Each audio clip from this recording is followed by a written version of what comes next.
Halo, selamat siang Tribuners. Anda sedang menyaksikan live update Tribun News edisi Kamis 10 Maret 2022. Siang ini akan kami sajikan informasi teraktual dan menarik yang dilaporkan secara langsung oleh reporter lapangan kami. Bersama saya, Misada Sirait, inilah live update selengkapnya. Bareskrim Polri telah menyegel rumah Indra Kents yang ingin diberikan kepada orang tuanya yang seharga 5 miliar rupiah di Kompleks Cemara Asri, Kecamatan Percut Seituan, Kabupaten Deli Serdang, Sumatera Utara pada Rabu 9 Maret. Menurut pantauan, pihak kepolisian telah berada di lokasi sekira pukul 14:05 waktu Indonesia Barat. Di dinding rumah Indra juga terdapat spanduk kecil yang berisi pemberitahuan. Untuk mengetahui info lebih detailnya, sudah bergabung bersama kami rekan jurnalis Tribun Medan, Goklas, yang akan menyampaikan laporannya. Silahkan, Goklas. Ya, selamat siang, Mei. Jadi semalam benar bahwa tim dari Mabes Polri itu melakukan penyegelan terhadap beberapa aset-aset yang dimiliki oleh Indra Kents, di mana salah satunya adalah di kompleks perumahan Cemara Asri. Setidaknya ada dua rumah yang disegel oleh pihak dari kepolisian. Yang pertama itu adalah rumah yang sempat diposting Indra di akun YouTube-nya, itu seharga 5 miliar yang ingin diberikan kepada orang tuanya. Adapun lokasinya berada di Jalan Blueberry nomor 88I. Itu pihak kepolisian siang malam itu sudah melakukan penyegelan dengan menyematkan spanduk yang berisi rumah ini dalam proses pengawasan di Tipideksus Bareskrim Polri terkait perkara laporan polisi nomor LP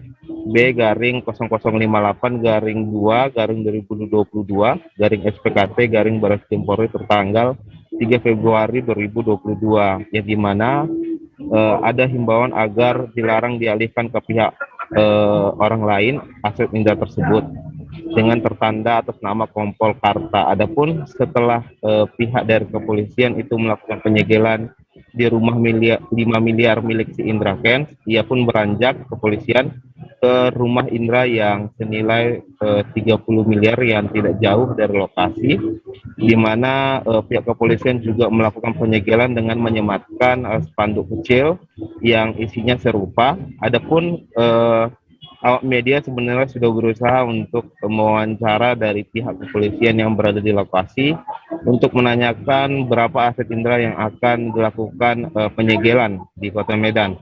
Adapun dari pihak kepolisian kurang berkenan untuk menjelaskan data tersebut dan beralasan masih dalam proses pencarian seperti itu. Nah, adapun sampai saat ini sebenarnya terkait dengan penyegelan aset Indra masih berlangsung, dan tadi juga baru didapatkan kabar bahwa ada sebidang tanah dari Indra Kents yang dimiliki Indra Kents itu sudah mau disegel oleh pihak kepolisian pada siang hari ini. Adapun ada beberapa sebenarnya aset Indra Kents yang masih ada di Kota Medan, yakni tempat kursus tradingnya, habis itu ada usaha kuliner yang dikabarkan sudah pindah tangan, yakni mie jongkok dan juga literary cafe.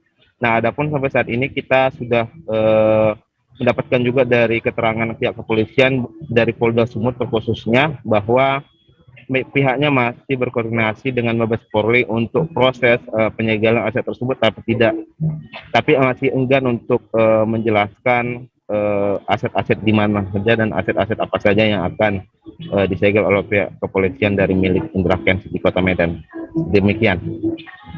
Terima kasih, Goklas, atas laporan Anda. Selamat bertugas kembali. Kita beralih ke informasi selanjutnya, Tribuners. Lembaga Perlindungan Saksi dan Korban atau LPSK mendapati serangkaian tindak pidana keji pada kasus kerangkeng manusia di rumah Bupati Nonaktif Langkat terbit rencana perangin-angin. Wakil Ketua LPSK Edwin Partogi Pasaribu mengatakan berdasarkan investigasi pihaknya, temuan tindak pidana meliputi penganiayaan, penyiksaan, perbudakan, dan merendahkan martabat.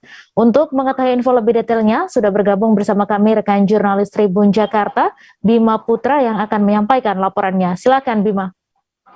Iya, dapat saya laporkan bahwa pihak LPSK sudah melakukan investigasi mulai tanggal 27 Januari hingga 5 Maret 2022 yang hasilnya ditemukan dugaan tindak pidana.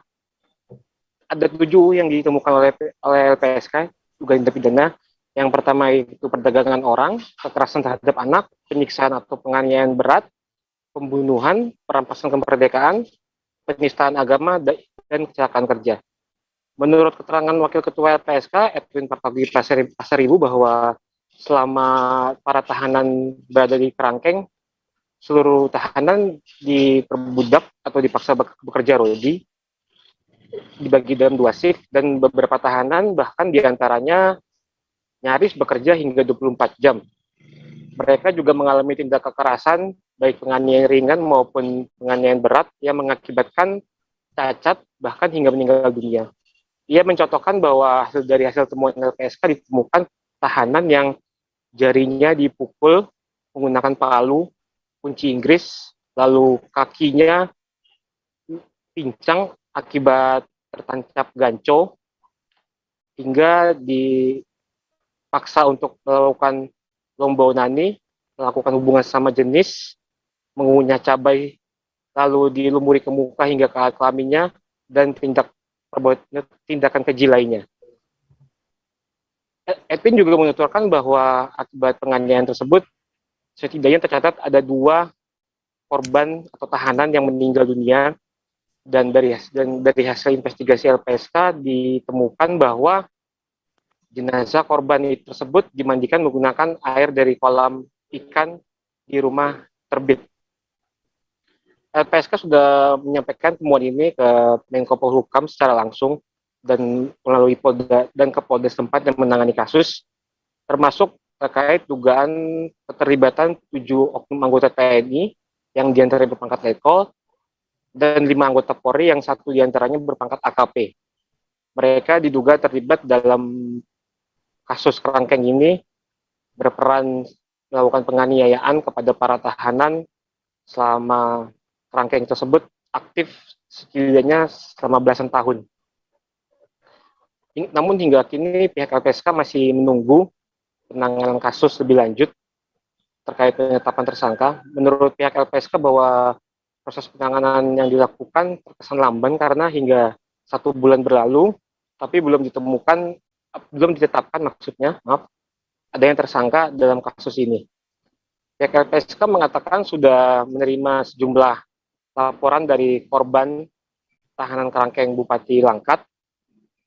Namun untuk pertimbangan keamanan korban, LPSK menyatakan tidak bisa menyampaikan berapa jumlah korban yang sudah melapor untuk meminta perlindungan dan bentuk perlindungan apa yang sudah mereka berikan. LPSK mengatakan bahwa para korban dapat menuntut restitusi atau ganti rugi yang besarnya nanti akan dihitung oleh tim LPSK dan akan dimasukkan dalam berkas perkara ketika para pelaku di proses sidang di pengadilan nanti. Demikian. Terima kasih Bima Putra dari Tribun Jakarta atas laporan Anda. Selamat bertugas kembali. Kita beralih ke informasi selanjutnya, Tribuners. Kapolda Sulawesi Tengah menyerahkan hasil renovasi rumah kepada istri mantan teroris Poso, Ali Kalora. Kapolda Irjen Paul Rudi Sufahriyadi menyerahkan hasil renovasi rumah itu di Desa Kalora, Kecamatan Poso, Pesisir Utara, Kabupaten Poso, Sulawesi Tengah. Penyerahan dilakukan secara simbolis dan turut dihadiri Gubernur Sulawesi Tenggara. Selain bantuan renovasi rumah, istri almarhum Ali Kalora juga mendapat bantuan uang tunai yang nantinya akan diberikan bantuan usaha pembuatan roti. Untuk info selengkapnya akan disampaikan oleh rekan jurnalis Tribun Palu, Ketut Suta, yang kini sudah terhubung bersama kami. Silahkan Suta. Iya, Mei dan juga Tribuners, terima kasih. Jadi benar sekali Kapolda Sulawesi Tengah menjelaskan bahwa saat ini Satgas Madagoraya tidak hanya melakukan tindakan penegakan hukum dengan melakukan pencarian terhadap sisa daftar pencarian orang atau DPO, teroris Poso, akan tetapi apa yang menjadi keluhan keluarga pelaku pun diakomodir dan direalisasikan dengan tindakan nyata di lapangan. Jadi oleh karena itu Kapolda yang juga penanggung jawab kebijakan operasi Madagoraya menyerahkan hasil renovasi rumah kepada istri almarhum Ali Kalora yang berada di Desa Kalora, Kecamatan Poso, Pesisir Utara, Kabupaten Poso. Kapolda mengharapkan semoga rumah yang diberikan itu dapat dimanfaatkan sebaik mungkin untuk anak-anak dan keluarga yang ditinggalkan almarhum. Jadi pada kegiatan itu memang turut dihadiri oleh pemerintah baik provinsi ataupun daerah Poso, tentunya pemerintah juga sangat mendukung apa yang telah dilakukan oleh Satgas Madagoraya, termasuk memberikan hasil renovasi rumah kepada istri almarhum Ali Kalora. Antaranya itu disampaikan dari pemerintah daerah Kabupaten Poso melalui wakil bupatinya yaitu Yasin Mangun. Ia menyampaikan apresiasi dan ucapan terima kasih atas bantuan renovasi rumah untuk keluarga almarhum Ali Kalora yang merupakan masyarakat di Kabupaten Poso. Begitu juga Gubernur Sulawesi Tengah Rusdi Mastura yang turut hadir dalam penyerahan hasil renovasi rumah itu. Gubernur menyampaikan ia akan memberikan dukungan kepada Satgas Madagoraya untuk menyelesaikan permasalahan sosial yang ada di Sulawesi Tengah. Gubernur juga berharap semoga dengan dukungan seperti itu dapat membantu mensejahterakan masyarakat yang ada di Sulawesi Tengah termasuk di Kabupaten Poso. Selanjutnya Gubernur juga mengajak kepada masyarakat di Poso untuk bersama-sama menyamakan persepsi untuk memajukan wilayah yang dicintai ini. Begitu juga respon dari yang disampaikan oleh istri almarhum Ali Kalora yakni Tini Kaduku yang saat itu menerima hasil renovasi rumah tersebut. Ia menyatakan merasa terbantu dengan adanya renovasi rumah tersebut. Ia sangat berterima kasih banyak sudah dibantu. Ia juga menyampaikan untuk kedepannya terus akan menjalankan kehidupan khususnya untuk anak-anaknya yang saat ini masih di bangku sekolah, Mei. Ya, baik. Terima kasih Suta atas laporan Anda, dan Tribuners, wartawan kami juga telah menghimpun wawancara dengan istri almarhum Ali Kalora. Berikut tayangannya untuk Anda. Ya, berterima kasih lah pastinya. Terima kasih banyak sudah membantu. Kalau saya insya Allah menjalani hidup, pastinya untuk anak-anak sekolah aja, menghidupi anak-anak. Ya, alhamdulillah. Mengikuti rangkaian acara, hari ini kita menyerahkan rumah memang itu. Hari ini kita serahkan kepada Bu Juni. Semoga rumah ini menjadi pengikat silaturahmi antara saya dengan jajaran, Pak Andrem dengan orang. Kita akan berusaha memperbaiki apa yang sudah dilakukan dulu. Semoga menjadi baik buat kita semua ke depannya. Itu aja dari saya. Semoga keluarga berkenan dan kita tidak lanjut dengan yang lain-lainnya. Di sini masih memiliki anak yang kecil, kita harus juga urus sampai di mana bisa sekolahnya kita. Puluhan petani menggeruduk gedung DPRD Kabupaten Madiun untuk mengadu terkait minimnya alokasi pupuk subsidi untuk para petani pada Rabu 9 Maret. Mereka menyampaikan sejumlah kendala terkait pupuk subsidi yang dirasakan petani. Petani juga menyayangkan adanya pupuk subsidi yang tidak terserap lantaran proses distribusi kepada para petani yang dinilai berbelit-belit. Untuk info selengkapnya akan disampaikan rekan jurnalis Tribun Jatim, Sofyan Chandra, yang kini sudah terhubung bersama kami. Silahkan Sofyan. Ya, selamat siang rekan Mei, selamat siang Tribuners. Dapat dilaporkan memang kemarin puluhan petani menggeruduk gedung DPRD Kabupaten Madiun untuk mengadu terkait minimnya alokasi pupuk subsidi untuk para petani. Ini sudah terjadi bertahun-tahun Mei, tapi tetap tidak ada jalan keluar yang dinilai tepat oleh para petani. Mereka menyampaikan sejumlah kendala kepada pimpinan DPRD Kabupaten Madiun, mulai dari kurangnya alokasi pupuk, lalu beredarnya pupuk ilegal, dan hilangnya pupuk organik serta beberapa jenis pupuk lainnya yang dinilai bisa mengurangi tingkat kesuburan tanah yang dikelola oleh petani. Nah, kemarin salah satu koordinator petani yaitu Bapak Suharno menyebutkan saat ini di Kabupaten Madiun itu ada 2.000 ton lebih pupuk subsidi ilegal yang bisa diakses secara mudah oleh para petani. Ini diakibatkan karena adanya diduga karena adanya pupuk subsidi yang tidak terserap sehingga menjadi pupuk ilegal begitu, Mei. Para petani ini terpaksa membeli lantaran pupuk subsidi yang resmi ini sudah habis dan dinilai pupuk ilegal ini lebih murah daripada pupuk non subsidi. Suharno mencontohkan harga pupuk subsidi jenis urea itu sekitar 250.000 per kuintal. Sedangkan pupuk subsidi ilegal dijual dengan harga 470.000 per kuintal, lalu pupuk non subsidi itu bisa sampai 1 juta. Dan ini membelinya cukup mudah. Ada beberapa orang ataupun agen ini yang turun ke bawah, bisa langsung ke Poktan dan menawari mereka pupuk ilegal dan mereka mau beli berapapun itu sudah tersedia. Untuk itu Suharno mempertanyakan bagaimana kinerja dari Komisi Pengawas Pupuk dan Pestisida atau KP3 yang dinilai kurang optimal.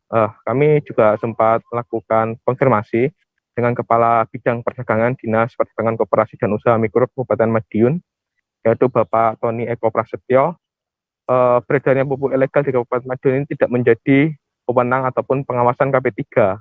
Karena menurut Tony, KP3 hanya mengawasi pendistribusian pupuk bersubsidi yang dialokasikan untuk Kabupaten Madiun. Sementara pupuk subsidi ilegal yang beredar di kalangan petani ini diduga bukan dari Kabupaten Madiun karena mereka mengklaim pupuk subsidi di Kabupaten Madiun ini sudah terserap lebih dari 90%, bahkan 99%. Berdasarkan pengamatan dari Tony, pupuk subsidi ilegal tersebut dari daerah lain yang pupuk subsidinya berlebih.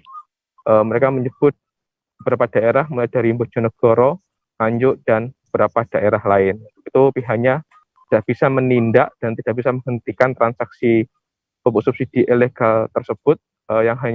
Yang bisa menindak adalah aparat penegak hukum. Kedepannya Dinas Perdagangan Kabupaten Madiun dan Dinas Pertanian akan berkoordinasi dengan kabupaten kota di sekitar Kabupaten Madiun. Jika memang ada pupuk subsidi yang berlebih, bisa direalokasi menjadi pupuk subsidi untuk Kabupaten Madiun karena petani di Kabupaten Madiun sangat membutuhkan. Begitu, Mei. Terima kasih Sofian atas laporan Anda, selamat bertugas kembali. Kita beralih ke informasi selanjutnya Tribuners, penyerangan terhadap Kiai kembali terjadi. Kali ini menimpa Kiai muda bernama Gus Farid.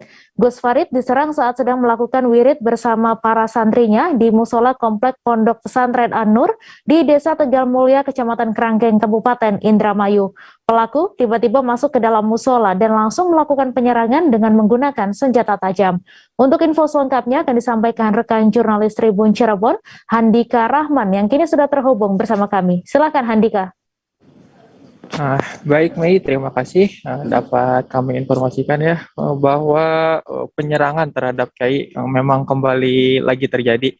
Kali ini korbannya merupakan seorang Kiai muda asal Kabupaten Indramayu yang sekaligus merupakan Ketua Jatman Nahdlatul Ulama Kabupaten Indramayu, yakni Gus Farid. Gus Farid ini diserang saat ia sedang melakukan wirid bersama para santrinya di sebuah musola yang masih dalam komplek Pondok Pesantren An-Nur di Desa Tegal Mulia, Kecamatan Kerangkeng, Kabupaten Indramayu pada Selasa 8 Maret 2022 sekitar pukul 22:30 waktu Indonesia Barat. Saat itu pelaku tiba-tiba masuk ke dalam musola dan melakukan penyerangan dengan menggunakan senjata tajam. Tidak hanya Gus Farid, pelaku juga turut menyerang istrinya yakni Ning Ana dan keponakannya Muhammad Haka yang saat itu sedang berada di rumah kediaman dari Gus Farid. Ketiganya pun mengalami luka cukup serius hingga harus dilarikan ke rumah sakit untuk mendapat perawatan. Untuk pelaku sendiri ini diketahui masih merupakan warga setempat, yakni bernama Sakrodin, usia 32 tahun, warga desa Dukuh Jati, Kecamatan Kerangkeng, yang merupakan warga desa sebelah dari Pondok Pesantren An-Nur itu sendiri. Dari keterangan keluarga, mereka menceritakan bahwa kejadian tersebut berawal saat pelaku ini tiba-tiba mendatangi rumah Gus Farid. Hanya saja di rumah tersebut hanya ada istri dan keponakan Gus Farid saja. Pelaku pun lalu menanyakan keberadaan Kiai muda tersebut kepada mereka. Istri dari Gus Farid lalu menjawab bahwa suaminya itu sedang tidak ada di rumah. Namun setelah mendapat jawaban tersebut, pelaku yang tadinya sempat keluar rumah tiba-tiba saja masuk kembali ke dalam rumah Gus Farid. Di dalam rumah, pelaku justru langsung menyerang istri dan keponakan dari Gus Farid hingga terluka. Tidak puas melukai keluarga Gus Farid, pelaku ini langsung menuju musola di komplek pesantren An-Nur tersebut yang berjarak kurang lebih sekitar 200 meter ya dari kediaman dari Gus Farid. Gus Farid yang saat itu sedang melakukan wirid bersama para santrinya pun langsung dihebohkan dengan kehadiran pelaku.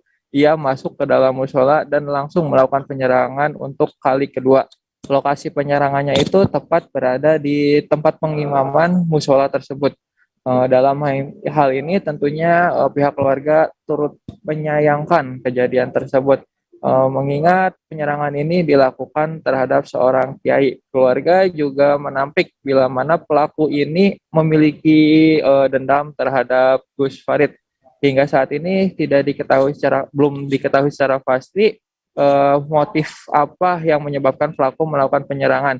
Pelaku pun saat ini masih dilakukan penyelidikan lebih dalam lagi oleh pihak kepolisian untuk mengungkap motif apa sih yang menyebabkan pelaku ini tega melakukan penyerangan terhadap Gus Farid yang saat itu sedang melakukan wirid ya bersama para santrinya di sebuah musola. Hingga saat ini belum ada kabar terbaru dari pihak kepolisian soal pengungkapan dari kasus ini, dan rencananya pada siang hari ini atau sore hari nanti akan dilakukan press release di Polda Jawa Barat untuk pengungkapan kasus tersebut. Begitu, Mei. Terima kasih Handika Rahman atas laporan Anda. Dan Tribuners, wartawan kami juga telah menghimpun wawancara dengan sepupu Gus Farid serta warga. Berikut tayangannya untuk Anda. Pak, ini warga mengenal sosok Gus Farid itu seperti apa sih, Pak? Ya, setahu saya mah dia tuh istilahnya setiap hari, setiap malam dia didik masyarakat untuk menjalani ibadah kebaikan. Ya sampai dia tuh istilahnya satu kabupaten kira-kira bersatu antara ulama, umaroh, suruh aja sampai berpecah belah. Makanya dia istilahnya setiap kecamatan, setiap desa disuruh ada kegiatan haji, ada pertemuan istighosah sampai berpecah belah. Sosok suri tauladan yang baik berarti ya, Pak? Malah dia tuh sering koordinasi sama Ibu Bupati. Jadi kronologi pertama itu langsung tersangka mencari Gus Farid di rumahnya. Kebetulan dijawab oleh istrinya tidak ada di tempat. Tersangka karena Gus Farid ini tidak ada di tempat sehingga balik lagi. Setelah balik lagi, tersangka masuk lagi mengeksekusi istri dan ponakannya. Nah, santri-santri ini menyelamatkan anak Gus Farid yang baru umur 2 tahun. Setelah membacok istri, ini tersangka langsung menuju TKP kedua. Musola ini Kan jaraknya jauh, tapi kayak seakan-akan sudah direncanakan. Ini asumsi kami ya sudah direncanakan karena langsung mengeksekusi Gus Farid itu. Pak, waktu itu kondisi suasana di sini ramai atau sepi? Rame lagi wirid, lagi pasang gapura, pasang lampu karena mau ada acara kan. Nah, di sana sudah dikejar, tapi dikejar bahwa ada apa kan kurang paham nih. Karena di santri tidak menjerit bahwa kalau terjadi pembacokan itu mungkin habis tapi. Warga Sungai Liat, Kabupaten Bangka dibekuk tim Kelambit Buser Polres Bangka bersama anggota Polsek Sungai Liat pada Kamis 9 Maret dini hari. Tersangka bernama E dibekuk karena diduga menganiaya bayi pasangan sesama jenisnya karena kesal hingga tewas. Kejadian terungkap saat warga mengetahui ada seorang bayi yang meninggal tak wajar. Untuk info selengkapnya akan disampaikan oleh rekan Dedi Marjaya, wartawan Bangka Pos yang kini sudah terhubung bersama kami. Silakan Dedi. Ya, selamat siang Mei. Bahwa hari Selasa sekitar pukul 19.30 waktu Indonesia Barat telah terjadi penganiayaan bayi berumur 4 bulan yang dilakukan oleh pasangan Lesti, ibu bayi tersebut. Tersangka kesal dan cemburu karena selama 1 tahun tidak mengetahui kalau pasangannya tersebut berhubungan dengan laki-laki, sedangkan mereka sudah hidup hampir 1 tahun di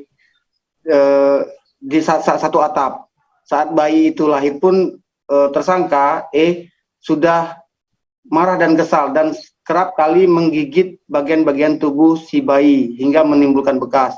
Puncaknya terjadi pada Selasa malam sekitar Selasa tanggal 7 Maret 2022 saat si ibu bayi tersebut sedang bermain HP usai sholat, si E kemudian mendatangi bayi tersebut yang sedang berbaring dan dibekap menggunakan pipi si E hingga si bayi tidak dapat bernapas dan meninggal dunia.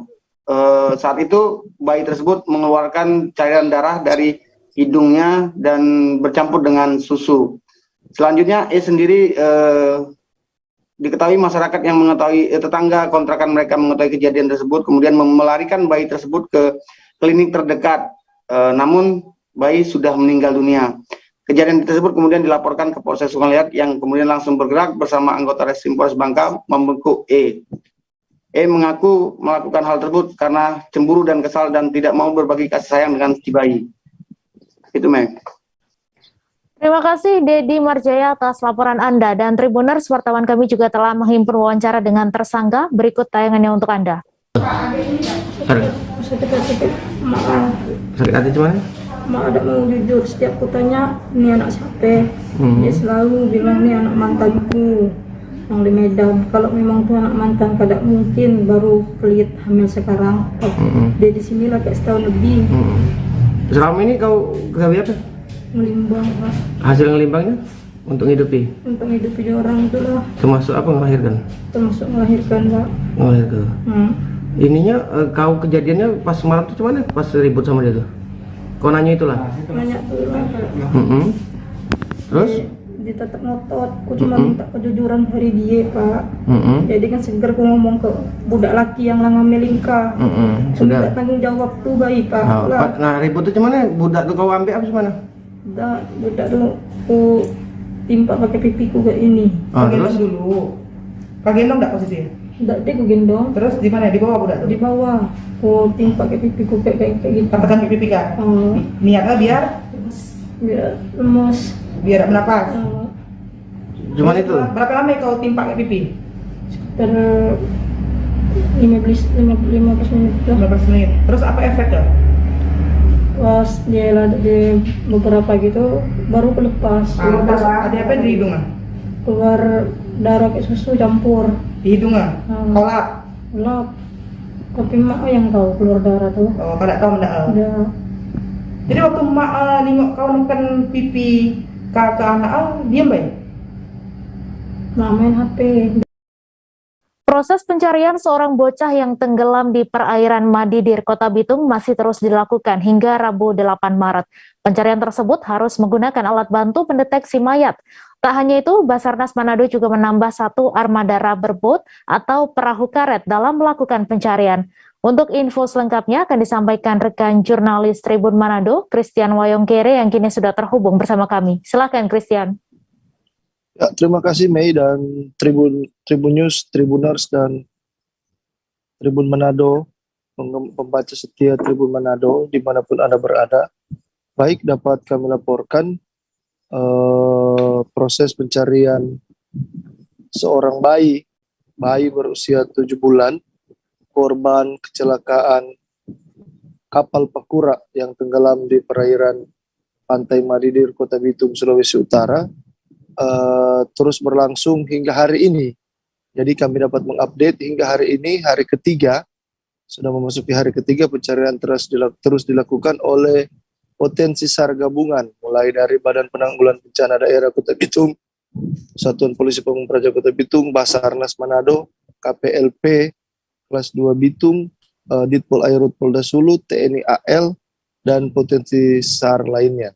Untuk hari ini, seperti yang kami pantau dan kami juga melaporkan informasi ini dari posko pencarian yang ada di perusahaan Singaraja di Kelurahan Madidir Weru, Kecamatan Madidir, Kota Bitung, Sulawesi Utara.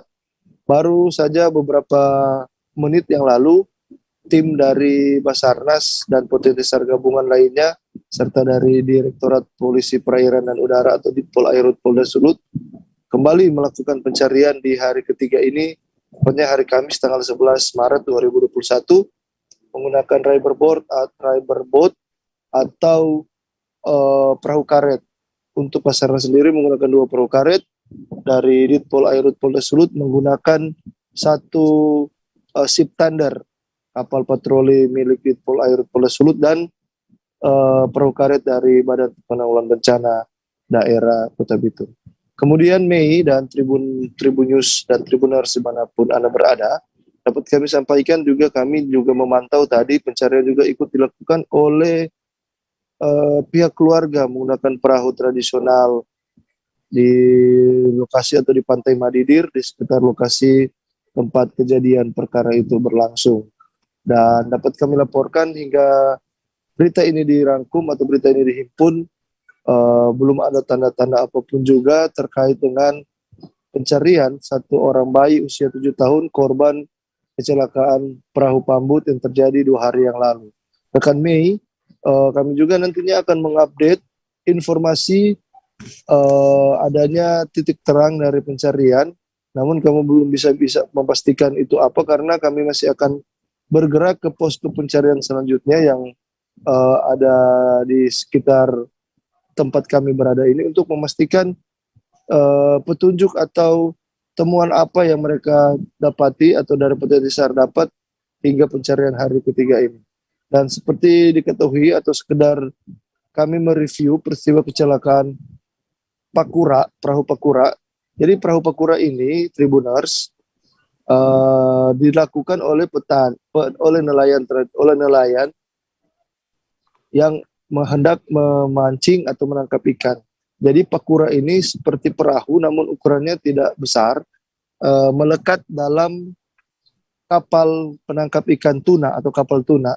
Nah, ketika tiba di fishing ground atau di areal penangkapan ikan, Pakura ini berfungsi atau bertugas untuk melakukan pencarian menyisir ke fishing ground atau lokasi penangkapan atau pancing ikan.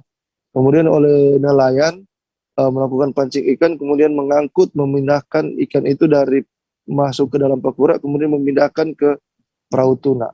Dan Pakura ini pada peristiwa kecelakaan Pakura ini dipakai oleh masyarakat, tepatnya 1 keluarga yang terdiri dari seorang bapak, anaknya yang berusia 22 atau 21 tahun dan 2 orang anak, 1 bocah, 1 bayi, untuk menuju ke Pulau Lembe. Jadi mereka menyeberang lautan hendak pergi ke Pulau Lembe. Katanya mereka akan pulang mengantarkan keluarga dari istri dan 2 orang bocah ini, 2 orang anak ini ke Pulau Lembe. Namun dalam perjalanan mereka dihempas oleh gelombang sekitar 1 sampai 1,5 meter dan angin kencang sehingga perahu Pakura tersebut terbalik dan mengakibatkan 4 orang itu sempat tenggelam.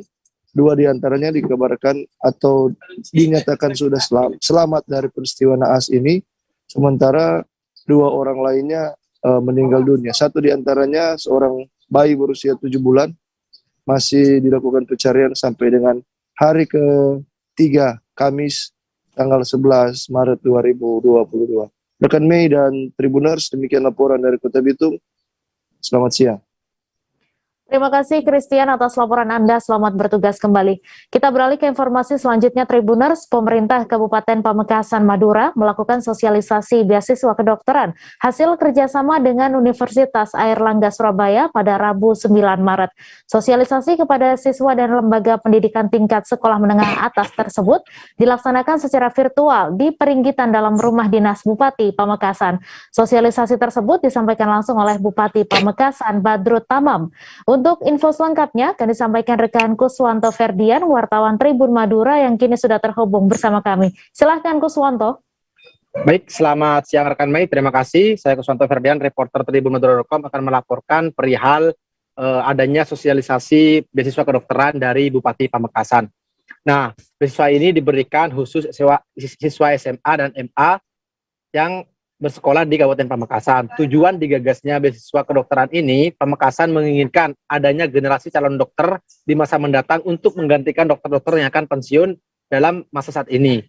Nah, ada 3 kategori yang akan diberikan beasiswa terhadap sekolah di Pamekasan ini. Yang pertama, untuk siswa kurang mampu, siswa yang berprestasi. Selain itu, nantinya pemerintah Pamekasan, apabila siswa itu dinyatakan lulus di jurusan kedokteran UNER, akan diberikan bantuan SPP-nya selama setiap bulan dan juga dibantu living cost-nya.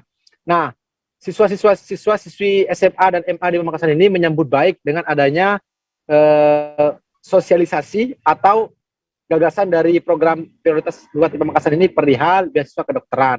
Karena di sini pada mengacu pada tahun kemarin, ketika dibuka calon PNS jalur yang kedokteran, itu malah banyak tidak ada peserta sama sekali yang mendaftar itu. Ada 6 kategori PNS kemarin yang kosong pendaftarnya, sehingga Pemkab Pamekasan melakukan inisiasi ini supaya nantinya calon dokter di Pamekasan ada regenerasi. Begitu rekan Mei. Ya, terima kasih Kuswanto atas laporan Anda, dan Tribuners, wartawan kami juga telah menghimpun wawancara dengan Kadis Dikbud Pamekasan. Berikut tayangannya untuk Anda. Tahun ini yang pasti 4. 4 yang pasti? Yang pasti 4. Yang sudah diterima UNER maksudnya? Oh, bukan. Kuota biaya. Oh, untuk 4 orang gitu ya? Iya, bukan pasti terima. Bisa jadi 4 orang itu tidak terambil semua karena tidak ada yang lulus. Baik. Karena tadi sudah disampaikan, kelulusan itu murni kewenangan UNER. Kami tahun ini menyediakan anggaran untuk 4 orang.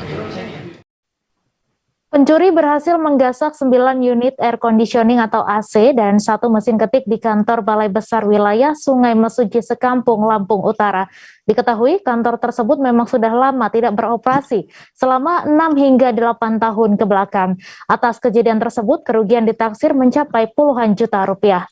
Untuk kabar selengkapnya akan disampaikan rekan wartawan Tribun Lampung, Anung Bayuardi, yang kini sudah terhubung bersama kami. Silakan Anung. Ya, rekan Mei dan Tribuners di mana saja, dapat dijelaskan bahwa Balai Besar Sungai Sekampung Mesuji terletak di Kabupaten Lampung Utara. Kantor tersebut merupakan UPTD atau Unit Pelaksana Teknis Daerah dari Dinas Bina Marga yang terletak di Provinsi Lampung. Namun, di kantor tersebut memang sudah tidak dilaksanakan kegiatan-kegiatan sehari untuk para pegawainya. Mereka berkantor di Bandar Lampung. Nahasnya, kantor yang memang sepi dari sekitar 8 tahun yang lalu, pencuri menggasak 9 unit AC, masuk melalui salah satu pintu ruangan dari staf tersebut. Mereka menggasak unit AC itu dengan cara mencongkel satu persatu. Selain itu, pencuri juga menggasak 1 unit mesin tik. Kerugian yang ditaksir oleh pegawai setempat berkisar 10 juta rupiah. Namun belum dihitung secara detailnya karena masih dilaporkan oleh pihak atasannya. Kemudian oleh para pegawai tersebut sudah dilaporkan pihak berwajib. Oleh pihak berwajib sudah dilakukan penyelidikan atas kejadian pencurian tersebut. Rekan Mei. Terima kasih Anung atas laporan Anda. Selamat bertugas kembali. Kami masih akan menyajikan informasi menarik untuk Anda. Selesai jeda sejenak, tetap di live update. Oke, apa kabar Bang Arif di sini untuk strateginya? Ya, kalau saya sendiri di Gimik 37 ini yang semalam baru mulai, saya udah sebenarnya aku nggak ngerasa itu penangkapan atau penggerbegan atau apapun itu, karena gitu posisinya aku jadi kita mengenal disebut dengan stroke yang tidak berdarah dengan stroke yang berdarah. Stroke yang tidak berdarah itu biasanya ditandai dengan adanya penyumbatan. Kalau itu penyumbatan di sini mungkin pikirnya tidak ke situ kali ya, tapi kalau di Korea atau di Kamboja itu ada beberapa paper yang saya itu mas, ya dulunya tukang koran. Oh gitu ya, tukang koran. Ya, saya baca itu Pak. Tuh kan, pernah baca kan? Ya. Jadi kalau saya jadi pangdam itu udah bersyukur banget. Si anak ini dijadikan sebagai tersangka begitu. Ya, kalau ini kita bicara yang di luar kasus Situbondo ya. Dengan nama hujan shower, di mana terdapat batas jelas antara daerah hujan dan tidak hujan yang biasanya terjadi pada fase awal mature stage atau tahap berbahaya itu Kang. Jadi mulai artinya terjadinya perlembekan. Nah itu untuk penetrasi akan sulit gitu ya. Dok, saya ini menurut saya memang tidak mudah, bukan urusan tanah diambil, Kalau misalnya Amerika Serikat sekarang, Rasulullah mengatakan dalam sebuah hadis bahwa berpuasa di 6 hari Syawal itu. Terima kasih Anda masih menyaksikan live update. Surat edaran Kementerian Perhubungan nomor 25 tahun 2022 mengenai aturan baru naik KRL yang dimana tidak ada jarak antara duduk penumpang dan diperbolehkannya anak di bawah usia 5 tahun untuk bisa menaiki KRL mulai berlaku hari ini. Para penumpang menyampaikan antusias atas peraturan baru ini. Namun tak jarang pula yang masih khawatir terhadap penularan virus COVID-19. Untuk detail informasinya akan disampaikan langsung oleh rekan jurnalis Tribun Bogor, Reynaldi, yang kini sudah terhubung bersama kami. Silakan, Rey. Ya, selamat siang, Mei. Jadi, menurut surat edaran Kementerian Perhubungan atau Kemenhub nomor 25 tahun 2002 itu kemarin mengenai aturan baru naik KRL yang dimana tidak ada jarak antara duduk penumpang dan diperbolehkannya anak di bawah usia 5 tahun itu untuk bisa naik KRL. Jadi itu mulai berlaku pada hari Rabu kemarin, tepatnya di tanggal 9 Maret 2022, dan di situ memang terlihat dari tempat duduk pada gerbong kereta juga sudah pembatasnya sudah dicopot dan tanda silang, dan untuk larangan tersebut itu sudah dicopot di tempat duduk. Dan terlihat juga memang banyaknya penumpang pada gerbong kereta, dan juga mereka duduk saling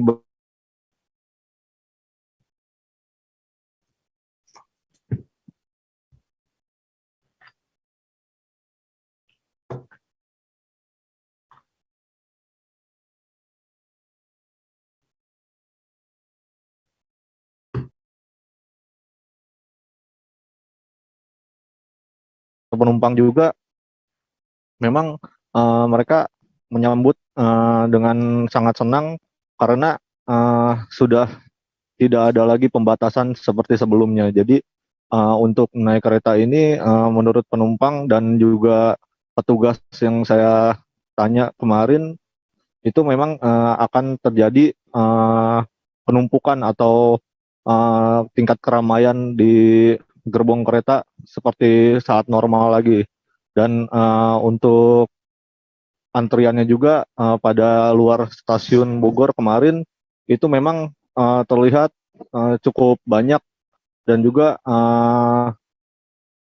untuk gerbongnya sendiri memang dari para penumpang terlihat begitu senang dengan membawa anak kecil di bawah 5 tahun itu.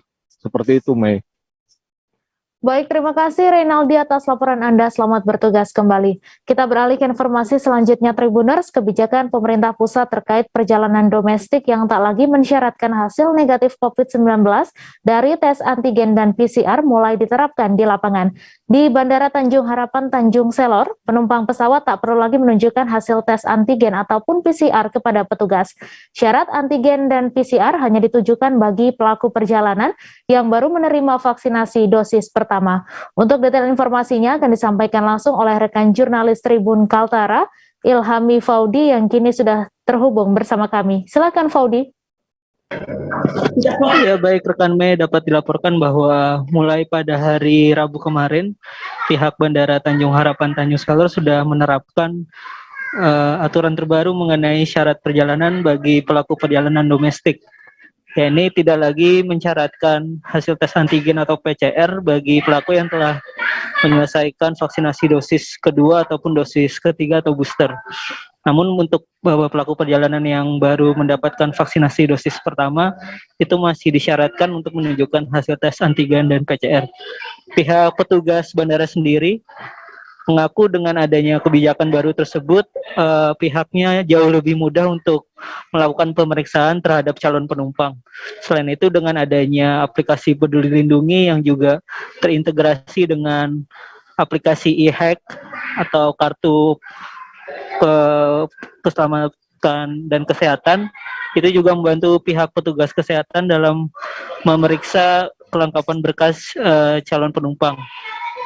Pihak Dishub Kaltara juga mengatakan bahwa aturan baru tersebut sudah berlaku di semua bandara yang ada di Kaltara. Jadi selain di Bandara Tanjung Harapan Tanjung Selor, aturan baru tersebut juga sudah berlaku di Bandara Juanda Tarakan dan juga di Bandara RAB Sing Malinau. Sejauh ini memang masyarakat cukup antusias menyambut aturan baru tersebut karena dinilai cukup membantu masyarakat sehingga tidak lagi perlu repot-repot begitu untuk melakukan tes antigen ataupun PCR sebelum keberangkatan. Demikian laporannya rekan Mei.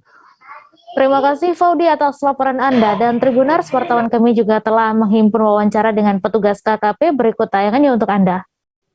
Kan dikeluarkan surat edaran dari Satgas Nasional untuk penanganan COVID untuk SE nomor 11 tahun 2022. Untuk syarat perjalanan itu berubah dari yang sebelumnya. Jadi kalau untuk yang vaksin kedua atau vaksin lengkap, kedua atau ketiga, itu sudah tidak bersyaratkan untuk antigen ataupun PCR. Tuh, yang kedua, kalau misalnya dia baru vaksin pertama, itu diwajibkan untuk PCR berlaku 3 hari atau antigen berlaku 1 hari. Artinya diambil 24 jam sebelumnya kalau antigen, tapi kalau PCR 3 kali 24 jam. Nah, kemudian kalau untuk anak-anak di bawah 6 tahun itu tidak ada persyaratan untuk PCR ataupun antigen. Artinya tetap harus ada pendamping orang tua. Gitu aja. Itu untuk syarat perjalanan untuk perjalanan dalam negeri saat ini.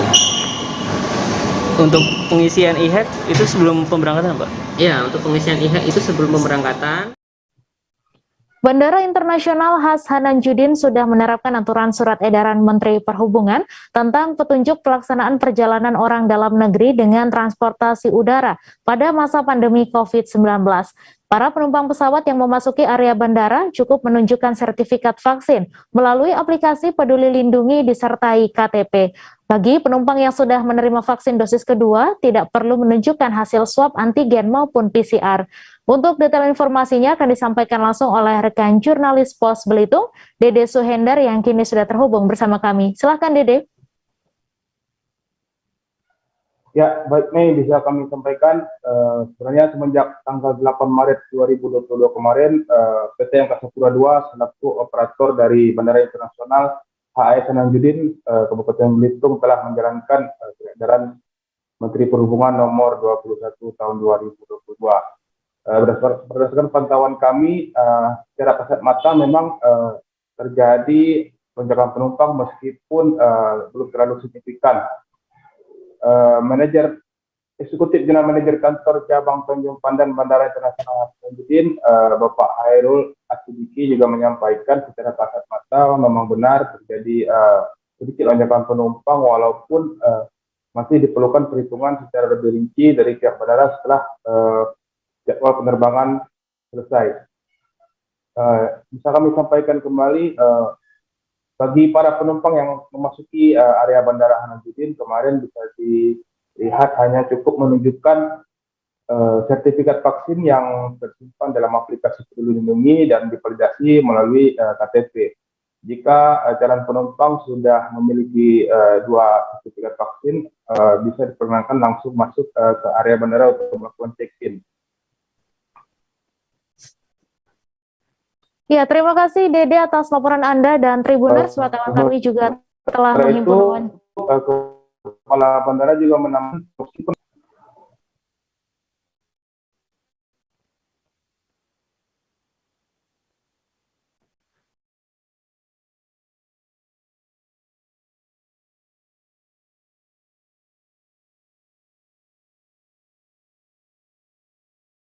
jadi terkait dengan perlakuan terhadap perjalanan domestik di Bandara Hananjudin, kami dari Angkasa Pura II selaku operator bandara udara tentu mengikuti regulasi yang ditentukan oleh pemerintah.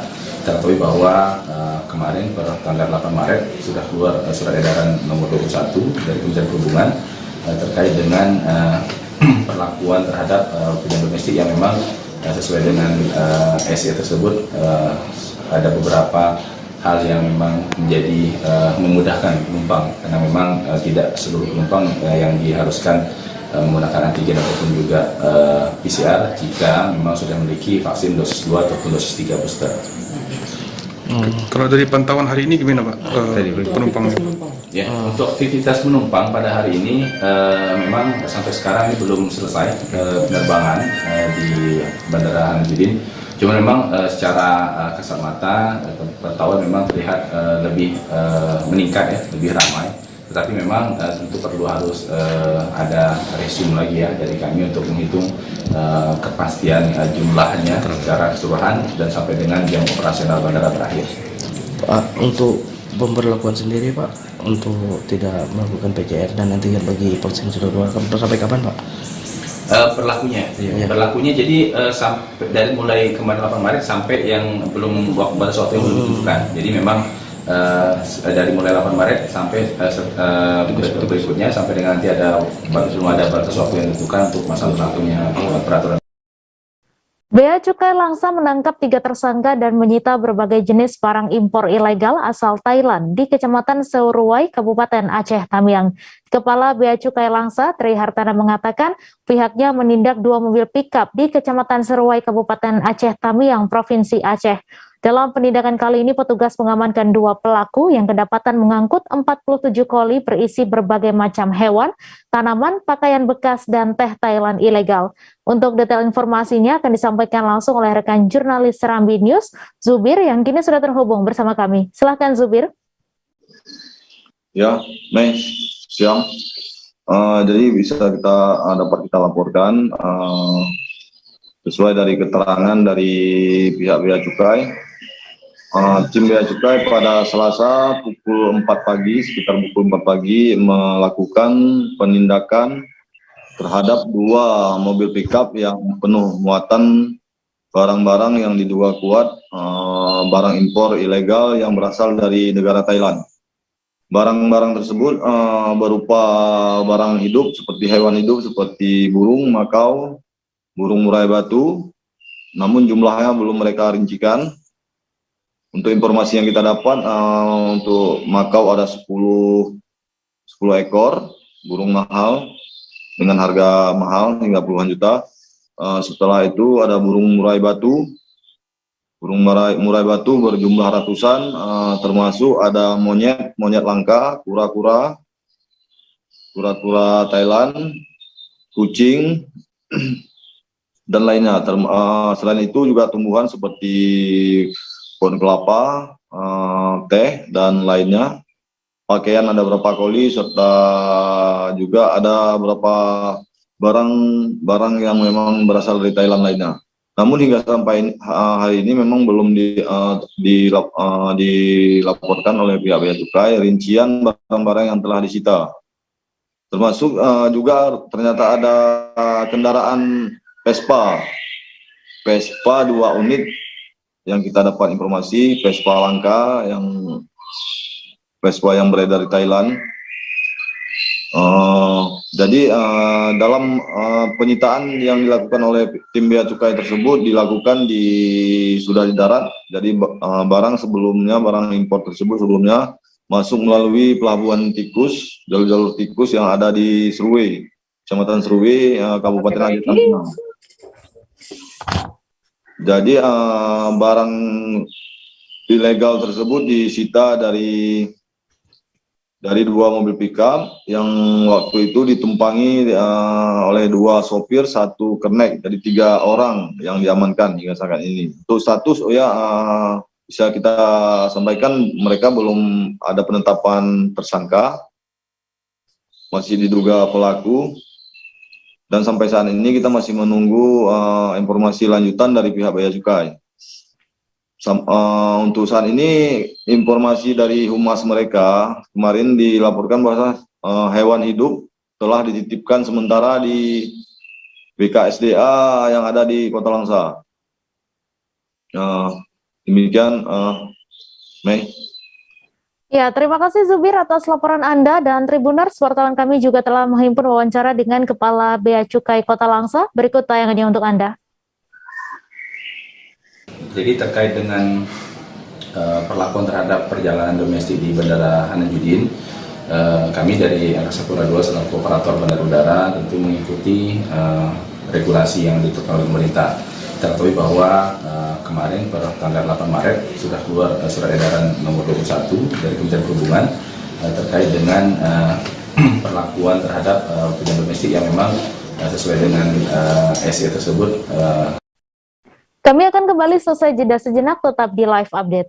Oke, apa kabar Bang Arif di sini untuk strateginya? Kalau saya sendiri di Game Week 37 ini yang semalam baru mulai, Apa yang saya dirasakan udah Kak Fernita? Sebenarnya aku nggak ngerasa itu penangkapan atau penggerbegan atau apapun itu, karena gini loh, posisinya aku Kriteria. Jadi kita mengenal disebut dengan stroke yang tidak berdarah dengan stroke yang berdarah. Stroke yang tidak berdarah itu biasanya ditandai dengan adanya penyumbatan. Kalau itu terjadi di sini mungkin pikirnya tidak ke situ kali ya, tapi kalau di Korea atau di Kamboja itu ada beberapa paper yang Saya itu mas, ya dulunya tukang koran. Oh gitu ya. Tukang koran. Ya, saya baca itu Pak. Tuh kan pernah baca kan? Jadi kalau saya jadi pangdam itu udah bersyukur banget. Si anak ini dijadikan sebagai tersangka begitu.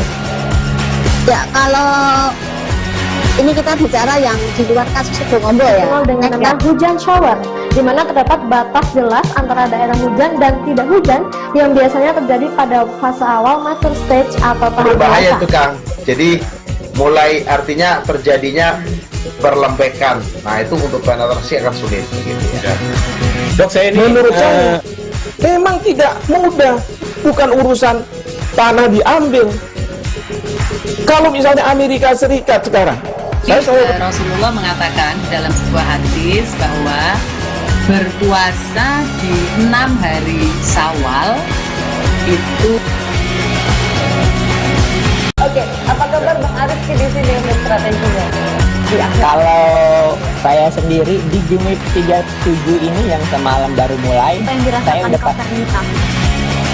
Sebenarnya aku nggak ngerasa itu penangkapan atau penggerbegan atau apapun itu, karena gini loh, posisinya aku Kriteria. Jadi kita mengenal disebut dengan stroke yang tidak berdarah dengan stroke yang berdarah.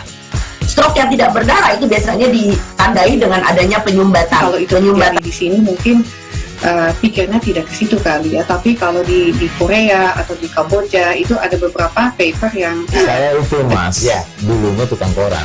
Oh gitu ya. Tukang koran. Ya, saya baca itu Pak. Tuh kan pernah baca kan? Jadi kalau saya jadi pangdam itu udah bersyukur banget.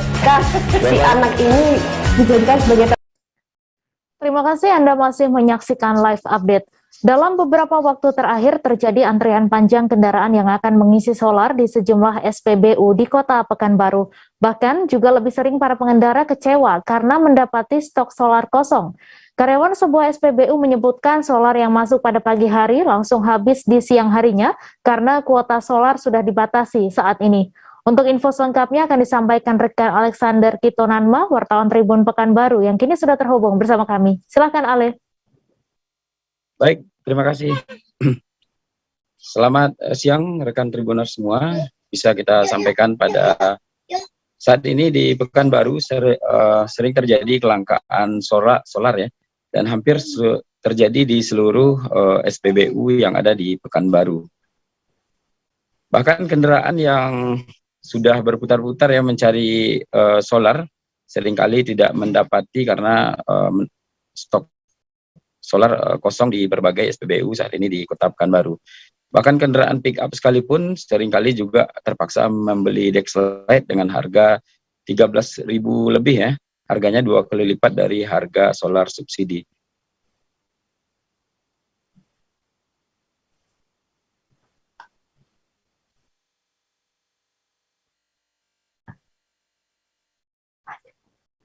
Ya, silakan dilanjutkan informasi Anda, Ale.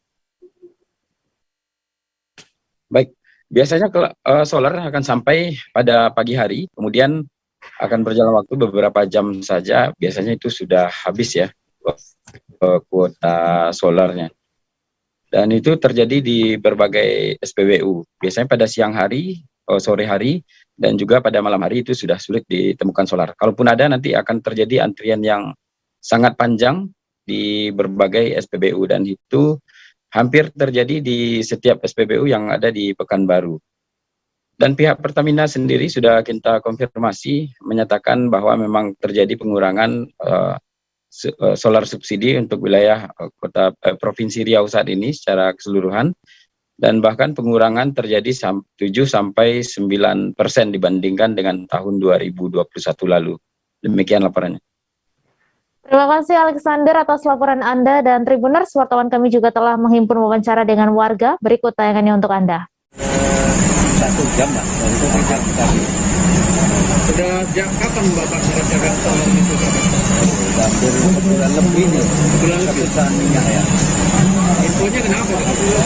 Nah itulah kita belum tahu info dari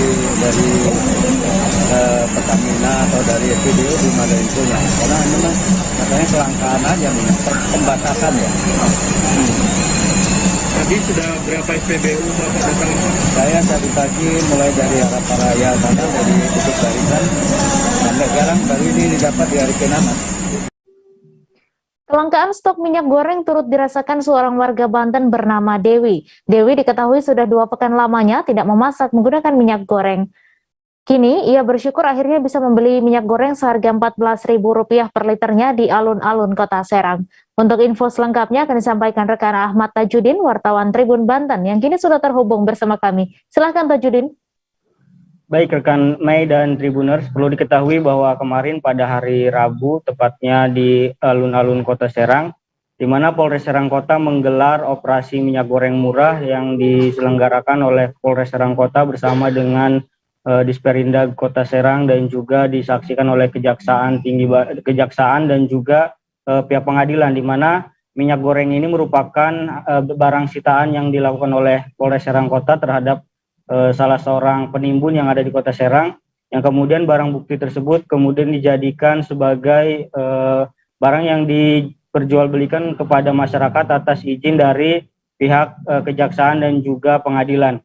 Untuk pantauan Tribun Banten sendiri ketika berada di alun-alun Kota Serang, masyarakat cukup antusias, mulai dari bapak-bapak hingga ibu-ibu di sana cukup panjang mengantri minyak goreng, di mana untuk minyak goreng sendiri salah satu narasumber yang sempat ditanya oleh Tribun Banten bernama Dewi mengatakan bahwa dirinya baru mendapatkan minyak goreng subsidi pada hari kemarin, di mana dirinya mengaku sudah 2 minggu tidak mendapatkan minyak goreng subsidi karena kelangkaan yang terjadi di Kota Serang, di mana setiap harinya dia mengaku bahwa untuk memasak sendiri selalu merebus dan juga menggunakan air, sehingga ketika ada kegiatan operasi pasar tersebut yang diselenggarakan oleh Polres Serang Kota, dirinya mengaku senang dan berterima kasih, dan kemudian dirinya juga mengungkapkan kepada halayak umum bahwa kepada siapapun yang menimbun minyak goreng agar segera didistribusikan, karena menurut pengakuannya bahwa para ibu rumah tangga di Kota Serang sangat membutuhkan minyak goreng, sehingga ketika ada kegiatan tersebut diharapkan untuk warga Kota Serang bisa tidak terjadi kelangkaan lagi terhadap minyak goreng nih. Baik, terima kasih Ahmad Tajudin atas laporan Anda. Selamat bertugas kembali. Kita beralih ke informasi selanjutnya, Tribuners. Warga Kota Lahat terpaksa harus berdiri berjam-jam dan berhimpitan untuk mendapatkan minyak goreng di Gor Bukit Telunjuk Lahat. Bahkan ada juga warga yang tidak kebagian stok di lokasi pembelian karena minyak sudah habis. Suasana gaduh dan nyaris ricuh pun hampir terjadi. Bahkan pintu Gor Lahat nyaris roboh akibat aksi saling dorong warga dan petugas pengamanan. Untuk info selengkapnya akan disampaikan rekan Edi Amin, wartawan Sriwijaya Post, yang kini sudah terhubung bersama kami. Silakan Edi.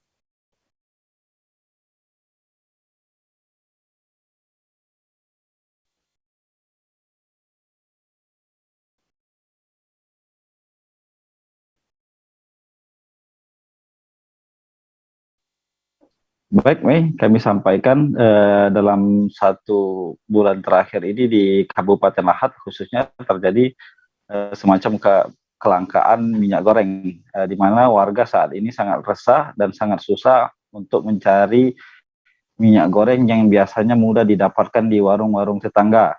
Namun untuk saat ini minyak goreng termasuk di pusat-pusat perbelanjaan terbesar di Kabupaten Lahat kebanyakan kosong. Nah, akibat hal ini, setiap kali terjadi pasar murah ataupun operasi pasar yang digelar oleh pemerintah daerah, masyarakat selalu membludak untuk memburu minyak goreng tersebut karena memang saat ini minyak goreng itu sangat susah didapat. Nah, tepatnya pada hari Rabu kemarin kembali digelar operasi pasar oleh pemerintah Kabupaten Lahat bekerjasama dengan salah satu distributor minyak goreng yang ada di sini. Meskipun satu truk minyak goreng disediakan, namun banyaknya warga membuat stok tersebut kehabisan. Akibatnya warga sempat berdorong-dorongan dan ada beberapa warga yang terjepit oleh kerumunan massa, kemudian pagar penutup di lokasi terjadinya antrian minyak goreng. Dapat kami sampaikan juga sebenarnya saat ini selain kelangkaan yang terjadi pada minyak goreng, banyak sekali didapati oknum-oknum warga yang menjual minyak goreng di atas harga eceran tertinggi yang ditetapkan oleh pemerintah. Bahkan harga minyak tersebut sampai mencapai 20.000 hingga 25.000 per liternya. Angka tersebut jauh di atas harga eceran tertinggi yang hanya 14.000 per liter. Kemudian di Kabupaten Lahat sejauh ini ditemukan juga beberapa oknum warga yang sengaja mencari keuntungan dengan menjual minyak goreng dengan melalui online, Mei.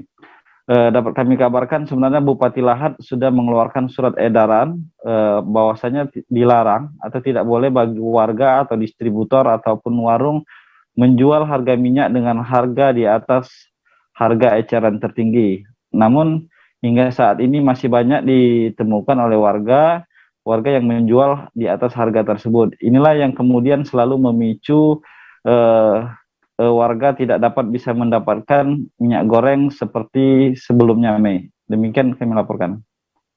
Terima kasih Edi atas laporan Anda, selamat bertugas kembali. Kita beralih ke informasi selanjutnya, Tribuners. Aksi unjuk rasa kembali dilakukan oleh para supir angkutan yang bergabung dalam DPD Organisasi Angkutan Darat atau Organda, Kalimantan Selatan pada Rabu 9 Maret. Sama seperti sebelumnya, para supir ini melakukan aksi unjuk rasa terkait dengan sulitnya mendapatkan BBM berupa solar. Aksi kali ini dilakukan di depan kantor Pertamina cabang Banjarmasin di Jalan Lambung Mangkurat, dan mereka pun membawa puluhan armada truk berukuran besar. Untuk detail informasinya akan disampaikan langsung oleh rekan jurnalis Banjarmasin Post, Frans Rumbon, yang kini sudah bergabung bersama kami. Silakan, Frans. Baik, Mei. Sama seperti sebelumnya, para supir yang berada di bawah naungan DPD Organda Kalimantan Selatan kemarin Rabu itu kembali melakukan aksi dan mereka kembali menyampaikan orasi dan aspirasi mereka terkait dengan sangat sulitnya mereka mendapatkan bahan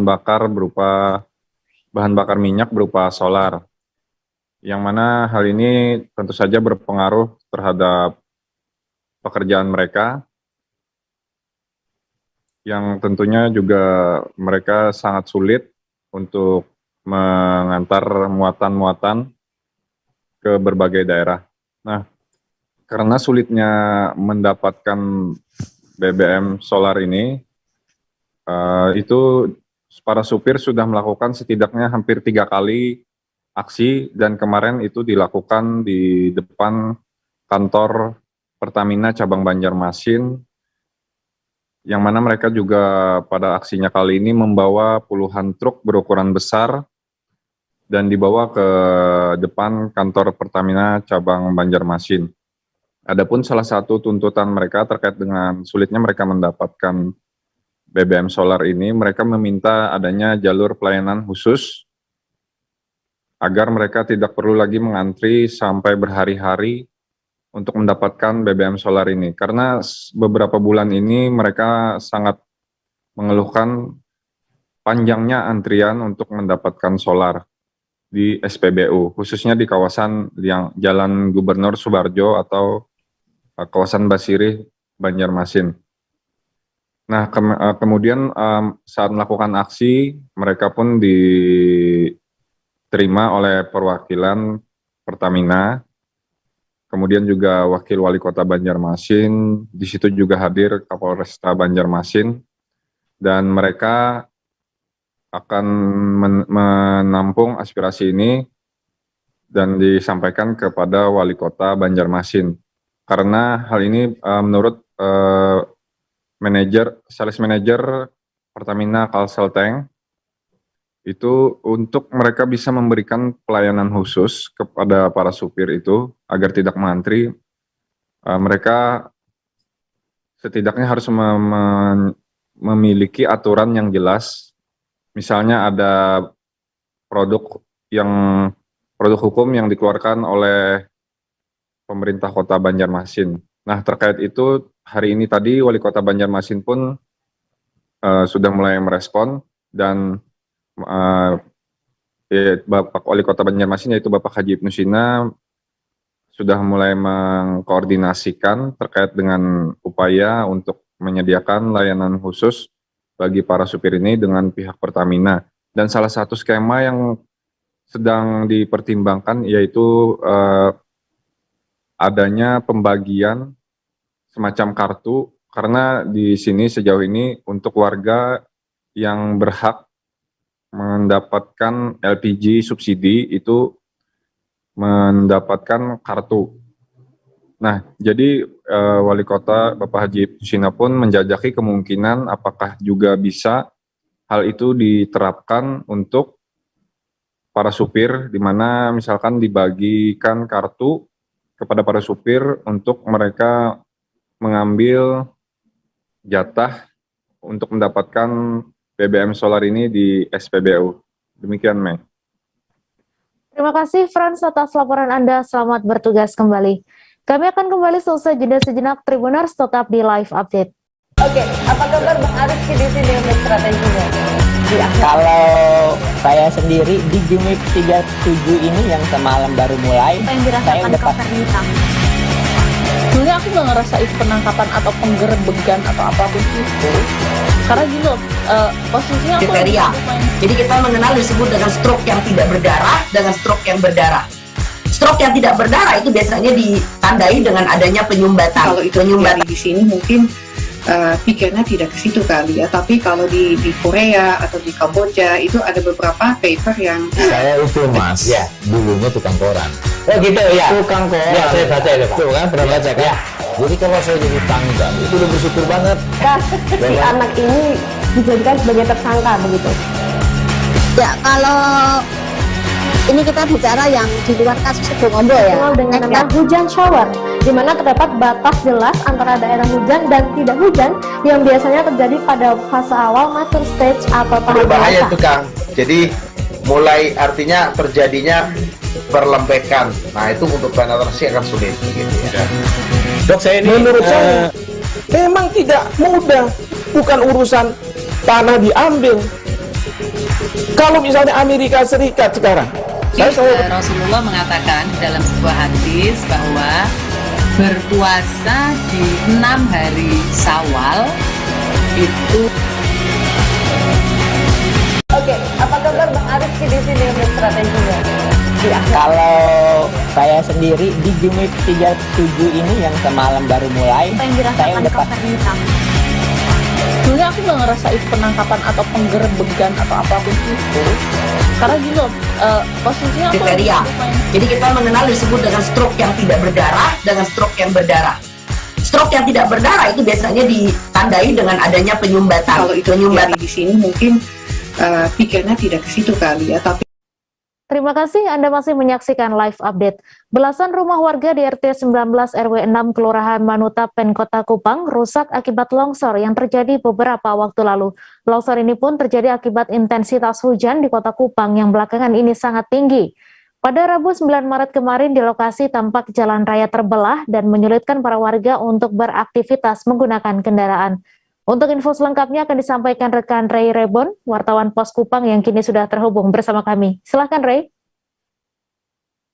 Baik, Dev. Selamat sore Tribuners. Dapat saya laporkan bahwa akhir-akhir ini di Kota Kupang, Provinsi Nusa Tenggara Timur, telah terjadi cuaca ekstrim yang melanda NTT khususnya Kota Kupang. Akibat dari cuaca ekstrim ini terjadi banjir dan juga terjadi longsor di beberapa titik. Salah satunya itu di RT 19 RW 06 Kelurahan Manutapen, Kota Kupang. Dari longsor tersebut di RT 19 beberapa rumah mengalami rusak ringan, sedang hingga berat akibat dari longsor tersebut. Selain dari rumah yang warga yang mengalami rusak akibat longsor, terjadi kerusakan juga di jalan raya, yaitu terlihat di lokasi saat dipantau oleh Pemkom bahwa beberapa titik jalan mengalami terbelah atau patah akibat dari longsor tersebut. Salah satu korban, Heru Tajo, yang ditemui di lokasi mengatakan bahwa longsor tersebut terjadi beberapa hari lalu, di mana terjadi hujan lebat sekitar 3 hari secara berturut-turut. Dari hujan yang deras tersebut, air sempat mengalami banjir, air naik dan mengalami banjir, serta juga longsor. Longsor bukan yang dialami oleh Heru sendiri, melainkan ada 11 rumah warga lainnya yang rusak akibat longsor tersebut. Heru juga mengakui bahwa hingga saat ini dirinya maupun keluarga masih menempati rumah yang rusak tersebut karena mereka tidak ada pilihan lain untuk mengungsi, karena mereka Heru sendiri mempertimbangkan bahwa apabila dirinya ingin mengungsi, dia juga sudah berkeluarga dan dia juga memiliki perasaan tidak enak dengan sanak keluarga yang akan dia mengungsi. Warga lain juga sempat temui mengatakan bahwa mereka hingga saat ini masih menempati rumah yang rusak akibat longsor tersebut karena tidak ada pilihan lain. Mereka juga mengakui bahwa saat beristirahat malam hari, mereka tidak bisa tenang akibat dari rumah yang saat ini masih mengalami retak atau rusak akibat dari longsor tersebut. Informasi tambahan yang saat di lokasi bahwa pemukiman atau rumah warga yang rusak maupun yang sempat tidak terdampak oleh longsor tersebut berada di pinggiran kali Manutapen. Dan hingga saat ini mereka pun yang berada di lokasi tersebut untuk akses jalan mengalami hambatan akibat dari jalan yang terbelah.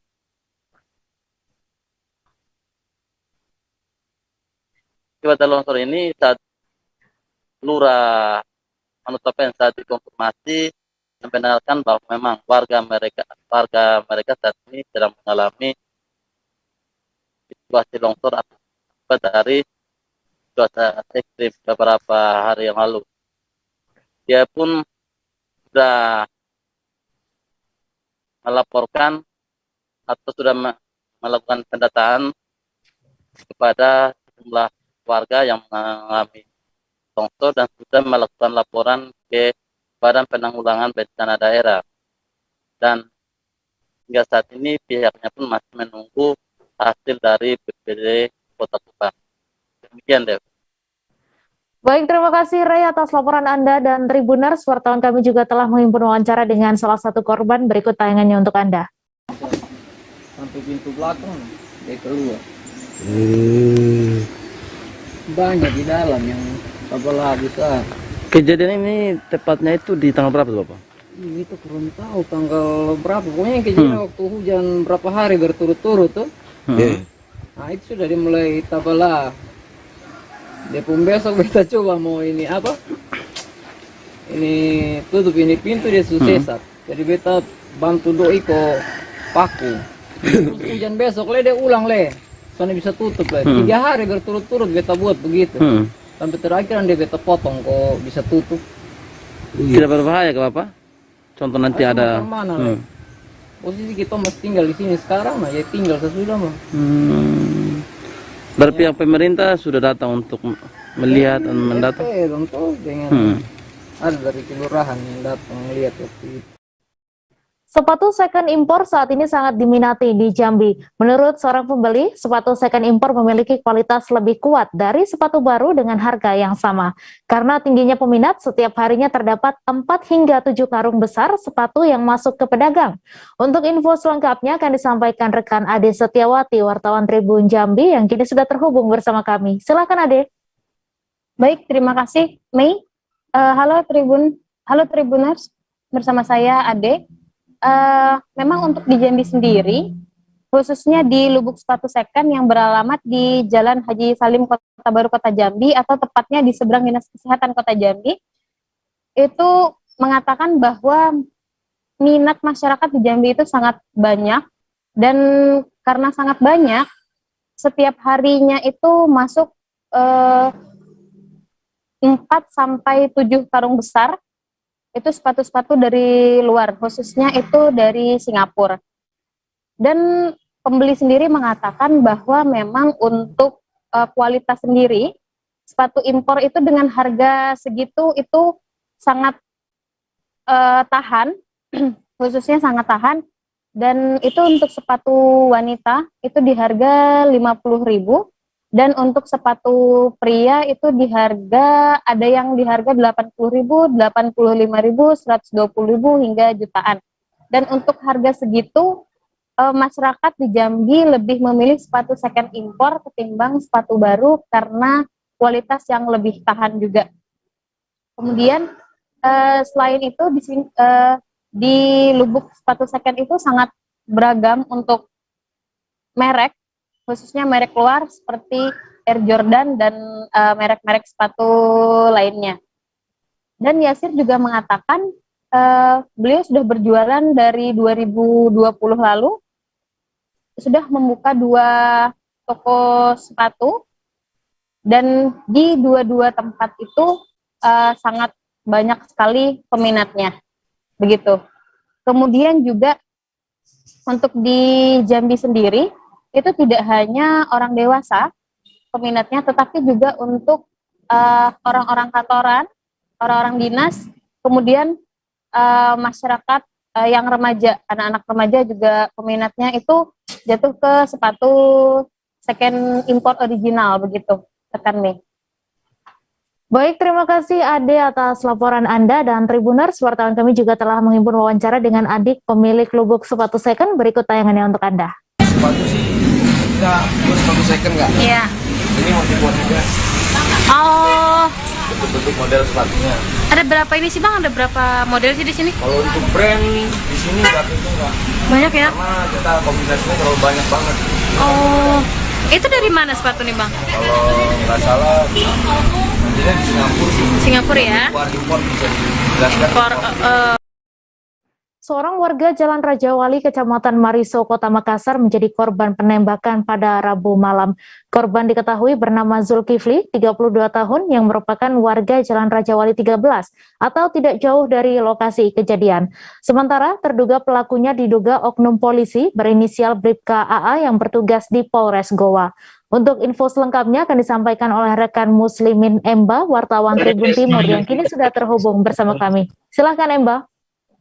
Ya, baik, rekan Mei dan Tribuners, dapat saya sampaikan bahwa sekitar pukul 20.45 WITA Rabu malam itu terjadi insiden keributan di Jalan Raja Wali, tepatnya tidak jauh dari Raja Wali 13, di mana keributan ini melibatkan seorang oknum polisi berinisial Bribka AA dengan seorang warga. Dalam insiden keributan itu, warga bernama Zulkifli dikabarkan mengalami luka tembak di bagian selangkangan yang diduga berasal dari tembakan dari oknum polisi tersebut. Pasca luka tembak yang dialami warga tersebut, warga lain pun berdatangan dan terlihat dalam rekaman video yang beredar, Bribka AA sempat dikerumuni warga lalu dikejar begitu. Namun beberapa saat kemudian setelah aparat kepolisian dari sektor Mariso yang mendapatkan informasi terkait insiden keributan itu langsung mendatangi lokasi kejadian. Bribka AA saat ini pun telah diamankan di Polrestabes Makassar, sementara korbannya itu telah dirawat di rumah sakit Lambanjir. Kronologi ataupun sebab dari keributan itu masih diselidiki aparat kepolisian dan lebih lengkapnya akan dijelaskan oleh Kabak Ops Polrestabes Makassar, Kompol Wahyu Basuki.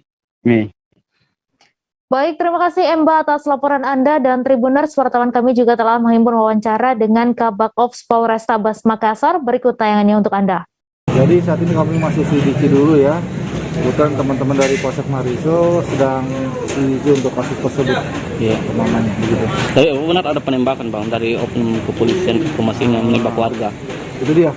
Karena kami selidiki dulu, kemudian untuk apakah terjadi peristiwa seperti apa, penembakan atau gimana, tetap nanti akan kami sampaikan kepada teman-teman media.